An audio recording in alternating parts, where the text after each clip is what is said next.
Hi there, wherever you are. I'm Chris from Lala, where I grew up in the Val. That's the San Fernando Valley of Los Angeles. And I'm Dar. I grew up in St. George, Utah, and Chris and I met online in 2018, and we've been married since 2021.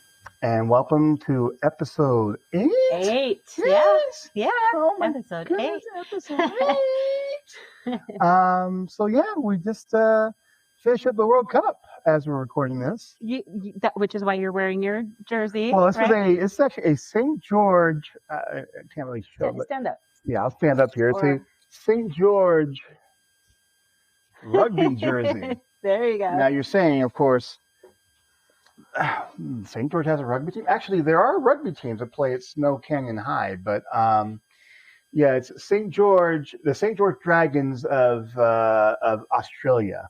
Okay. A rugby team, okay. but it's a cool jersey. It is a cool jersey. Yeah. And I'm wearing, I don't know if you can see it, but it's here, I'll come back here. Biscuits with the Boss. Biscuits with the Boss.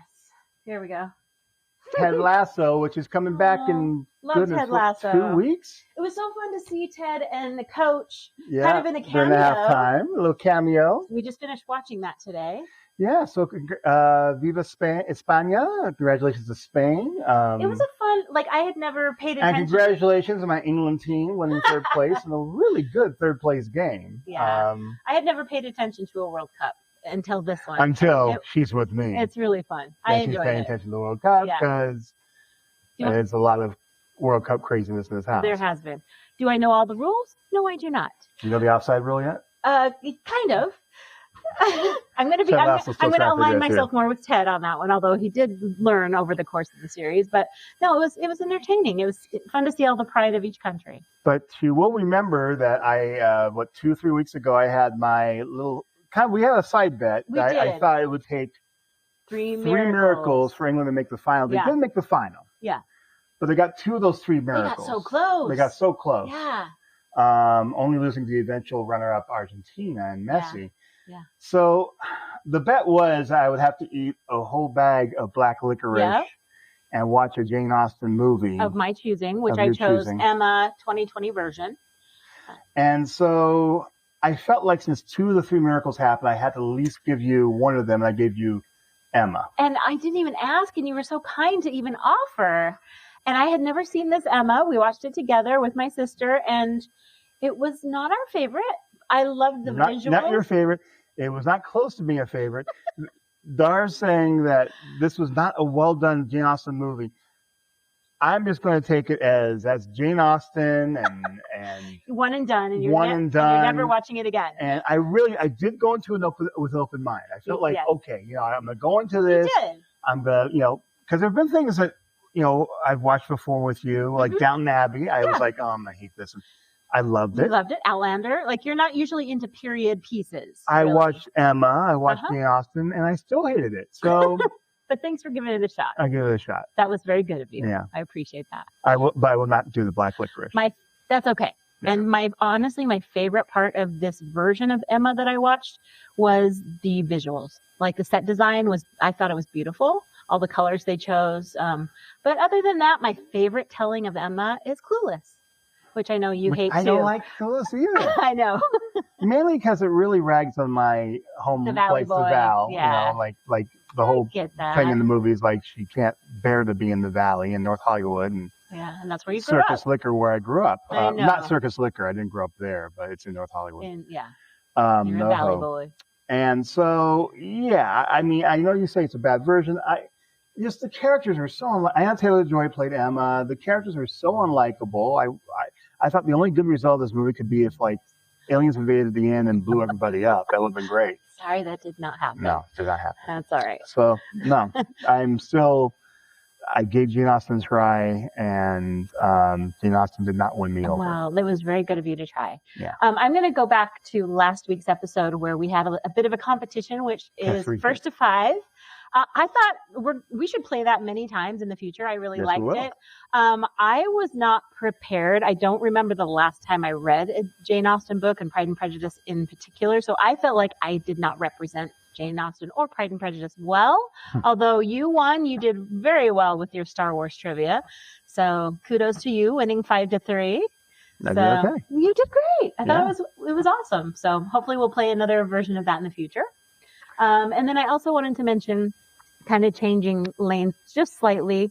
I had a family friend who had a celebration of life this week. It was a dear friend of my parents, and our families are very close. And it was just really great to see so many people that I love in the same room, and people that I haven't seen in years and years and years. And it's a shame that funerals is kind of what brings you together at this time in our life. But I'm just grateful that I was able to see so many people that I love.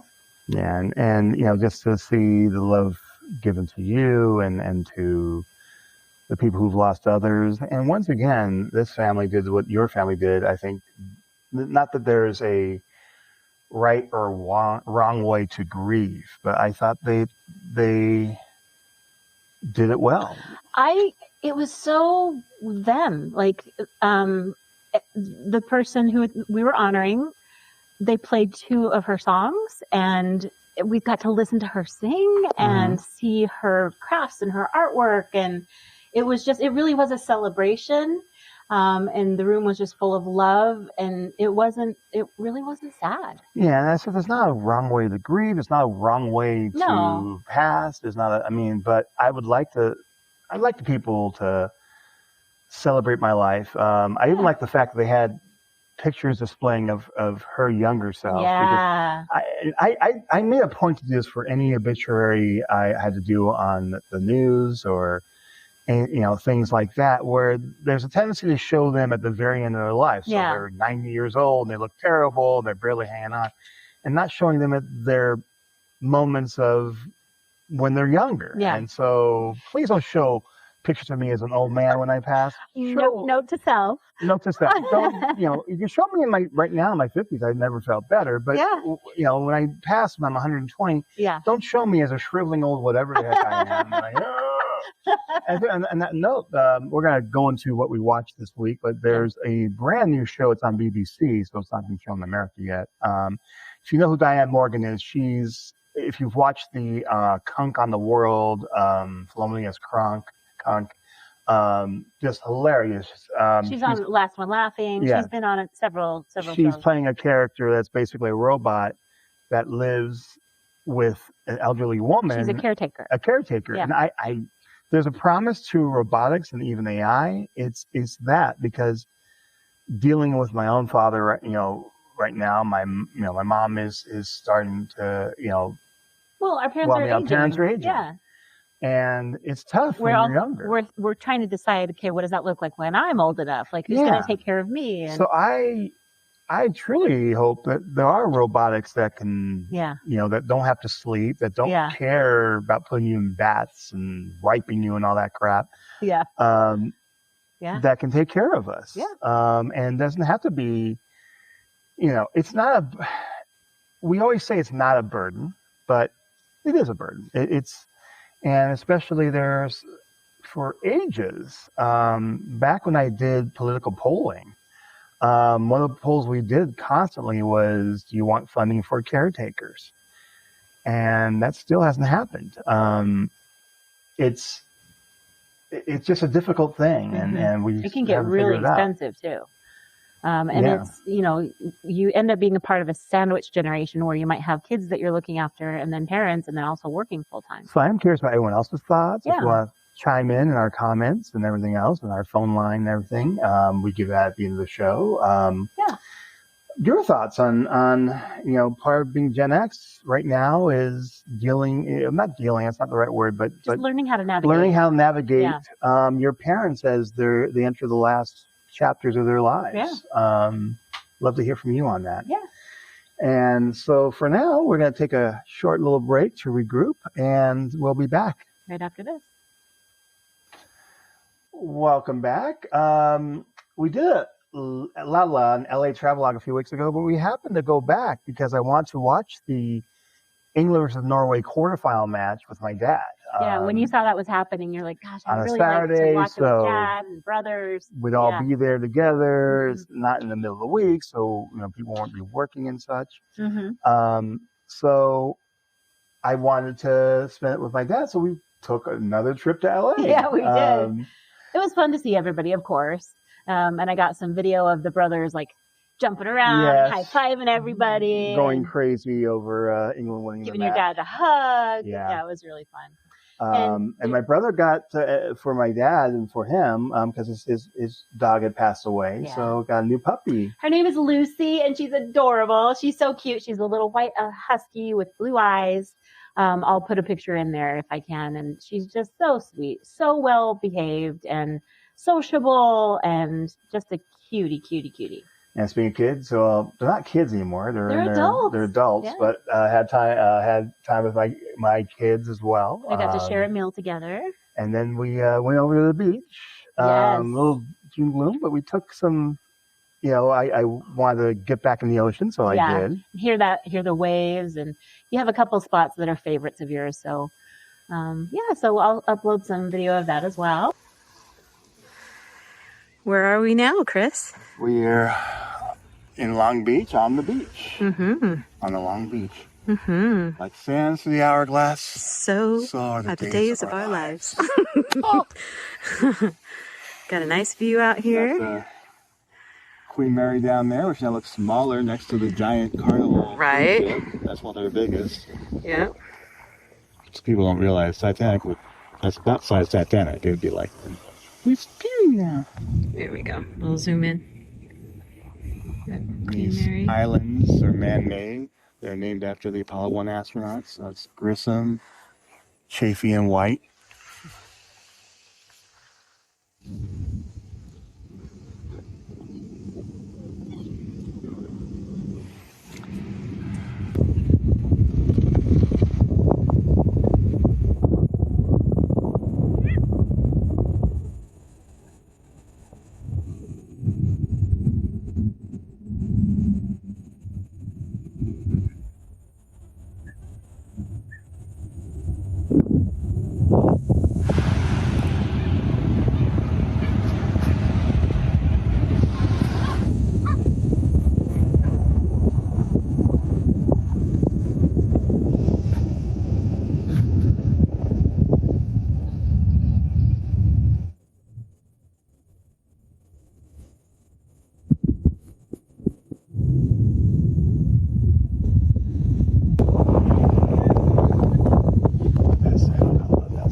We get little things to create that sound.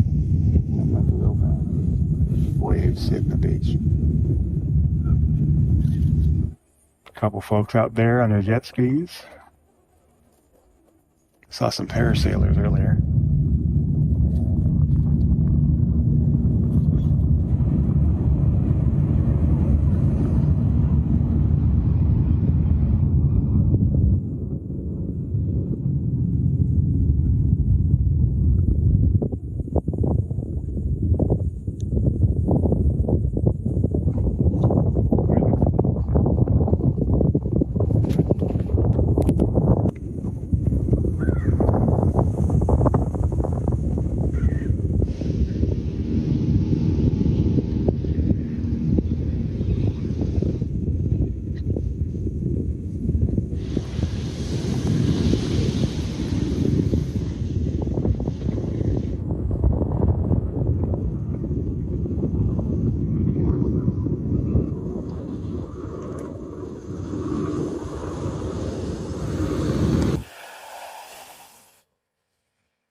One more time in the Pacific.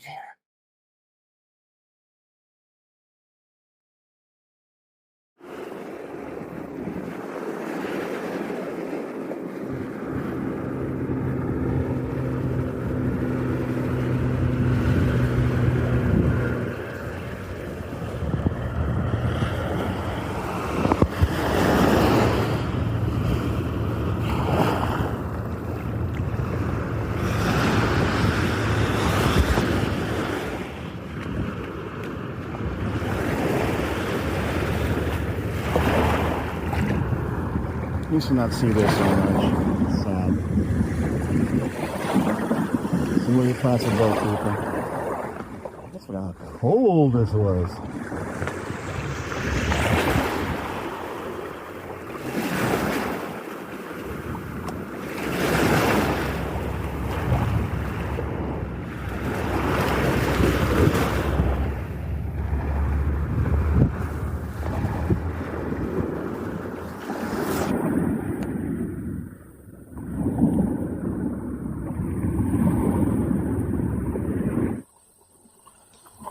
wave came over the top and just, oh. You're going to smell like seaweed. As a kid, I used to like doing it. I'm serious. Just take a little, that's why I probably like to eat seaweed, because it's got that saltiness, and it's always weirded me because I guess but it's air inside. Oh, okay. So you just pop these open. It's like the bubble wrap. You just go. Interesting. Oh, cool. How was the water? Was it cold? It was pretty cold. Yeah. Not like freezing cold, but yeah, probably like 60 degrees.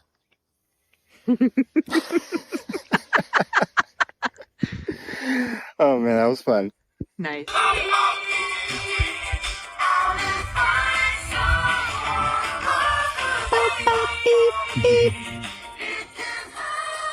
We saw something. Yeah. LA has been known, and growing up there, I remember as a kid growing up in the valley, where people were first using those swimming pools. They emptied them out and would skate in them. That's how Tony Hawk got his start. Skateboard. So skateboarding, obviously, I don't think surfing I think it's traced to Hawaii, but it got popularized in LA. So many other things, extreme sports started in LA. So we caught eye of something that we didn't know what the heck it was. I saw these little strips of parachute material. They were just really thin. And I felt like the parachutes were going opposite the way the board was going. Like, it didn't make sense to me. And we did a little research, and it's called kite foiling. Kite foiling. So basically, it's not that, you were wondering, are the boards motorized? powered? Or is there something more? No, it's purely off the air. Yeah. In the same sense that old sailing vessels could turn their sails in a certain way and turn that energy to move the opposite direction. That's what they do. And they end up in the air. It's kind of like skating in the air almost. It was counterintuitive to me, because I would see the sail on the left and the board on the right, and they were traveling to the right. It didn't make sense to me. Yeah. So I want to investigate, but I will also upload some video that Chris took. I'll watch some.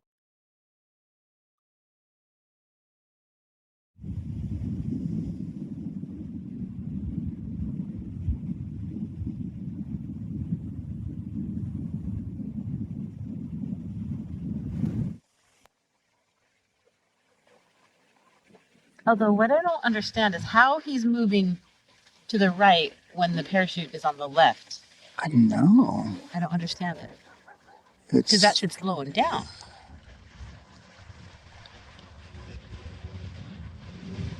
Yeah, you'll see in this video. He's above the water right now.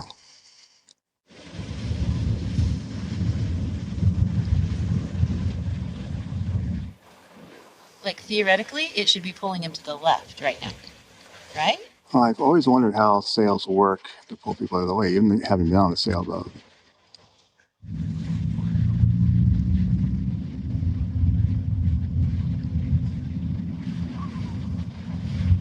Yeah, there's like 6 of them out there. 7, 8. Behind us? Yeah. Why is that? It just feels like the sand under me will crumble through.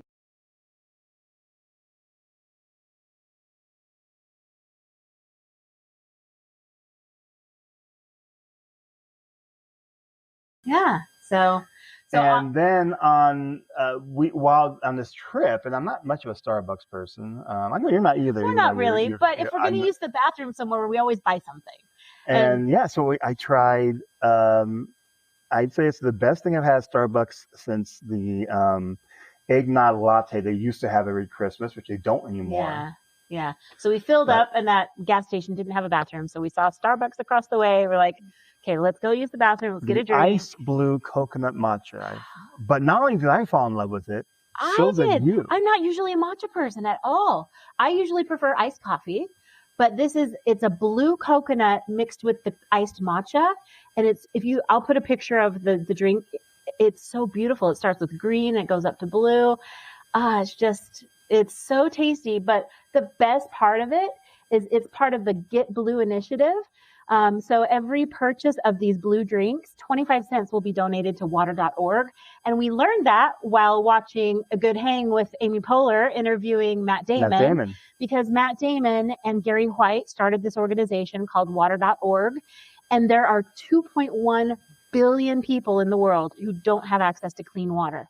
And so what water.org does is it facilitates these microloans where people can create a well, dig for a well, have some sort of access to clean sanitation. So we've been hooked. I think we've had 5 or 6 of these drinks since we've been home now. So they actually, so it's a drink we got hooked on. It actually goes to a good cause. It goes to a great cause. And, you know, if you're not a matcha person or if you're not a Starbucks person, you can still donate to water.org.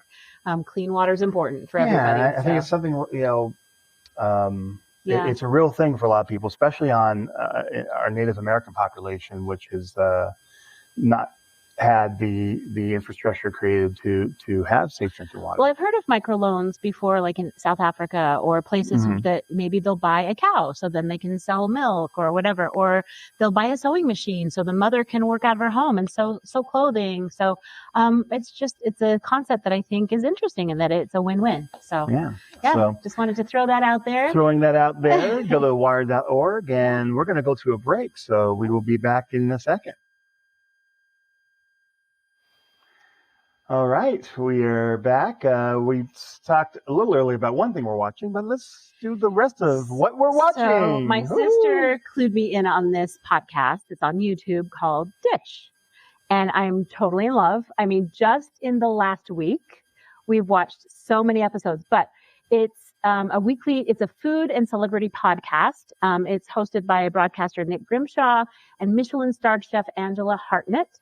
It's hosted by Waitrose, which is a grocery store over in the UK. So Nick leads the discussion and he mixes the drinks, and then Angela prepares the meal and provides cooking tips. And it's just a good discussion about things and also what people are eating. Yeah, totally.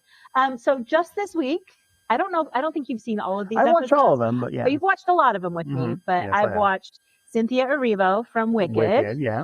Simon Pegg, who... He talks about doing the nerd hat trick. So he has been in Star Wars, Star Trek, and Doctor Who. Yes. I know him mostly from like The World's End, the pub crawl movie, or Paul. But he's also in Mission Impossible. And then Joe Wilkinson, who's a British comedian that we really like. He's on 8 out of 10 Cats. Last one laughing. He always looks like he's homeless to me. He kind of does, but he's just such a funny, good guy. And in this episode, he talks about putting Marmite on everything, even his spaghetti bolognese and sandwiches. Yeah.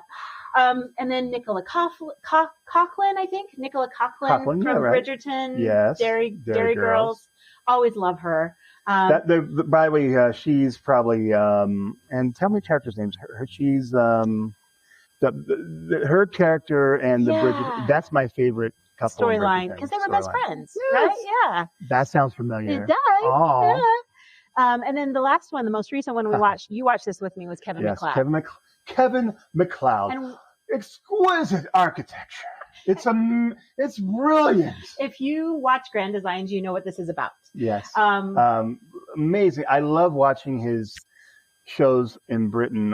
One's called Grand Designs, another is called Lists of Britain, where he profiles people's architecture, whether they're taking their homes and redesigning them or. Well, the Listed Britain is looking at maybe cathedrals or older houses or buildings that may be condemned, or maybe somebody revamped them and uses them for something else. And it's just so like, we love looking at architecture and so we just, and he's like a national treasure there and for good reason. He's fascinating. Sure. And he talks about, using mostly natural things. He talks about, not having processed food. Yeah. But then he says, I had a pizza last night, so you know. Gluten-free, of course. Gluten-free, though. But he also brought a bunch of like apples, rhubarb from his own garden. Like it sounds like he's an avid gardener himself, and just likes to eat good whole foods quite a bit. So we're still watching Cheers. We're still on the train of all of Jim Burrows' shows. Yeah. So we've it's been fun watching Cheers again because you weren't as big as I was huge into Cheers when I was younger. And at the same time, of course, I watched Cheers when before I was a teen. So it's like, you know, I don't get the drink culture, all that stuff. So, well, and I'm going to ask our audience this.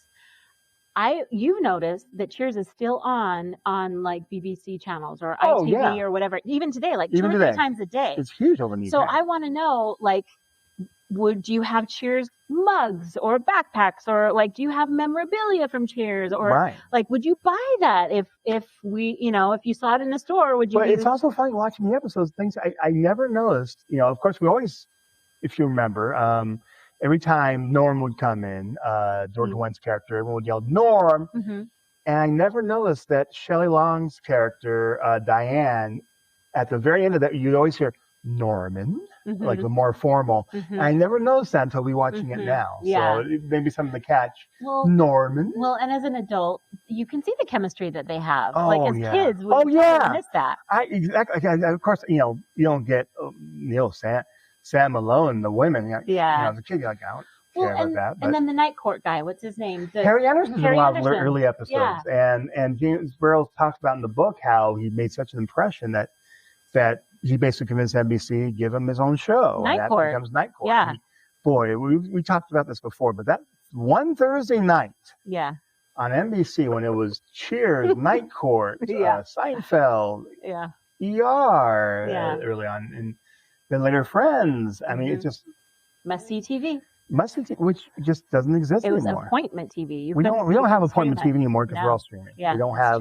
There's appointment streaming. I mean, you know, once in a while, like a Stranger Things when it debuts or something, but it's not like the one night you had to make sure you got home because you didn't. And if you missed them, unless you record them on your VCR, you had to wait for the reruns. You know, it's funny. There's a scene in the first Back to the Future where, you know, the kid goes, "What's a rerun?" And I think a lot of kids now would say the same thing. Yeah. What's a rerun? But it used to be before, you know, streaming and, you know, we just we talk about old episodes. It's like you didn't see another episode until it was rerun again. And it always be the summer because all the new episodes are basically from September to May. And then from May until the next September for the whole summer, they would just repeat the episodes. So they would be reruns. Or, you know, old shows would be rerun. Brady Bunch, Gilligan's Island. Yeah. That's the only way you could watch it again. It'd be kind of funny, I think, going forward. It's almost like they should have done this in Back to the Future where the kids should have said, "What's a rerun?" in the future. Because